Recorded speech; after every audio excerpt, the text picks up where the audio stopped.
¿Qué significa?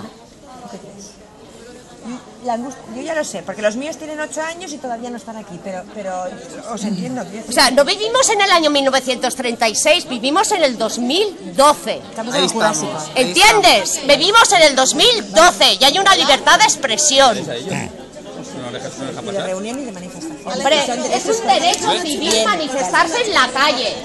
Oficial. ¿Cómo se llama? Penélope Franco. Vale. Y es una menor. ¿Quieres hablar conmigo? Sí. Vale. Penélope, estoy aquí en Zapadores. ¿Te han pedido el DNI? Vale, lo lleva la mamá encima. Es que no la dejan pasar. Vale, pero la fotocopia igual no te sirve. ¿Vale? ¿Estás bien? Es que no me dejan pasar, si no me detienen. Vale, seguro, llámame con lo que sea, ¿eh? Venga, hasta ahora, estaré aquí. Vale, que salga. Gracias, eres muy amable. Vamos a ver.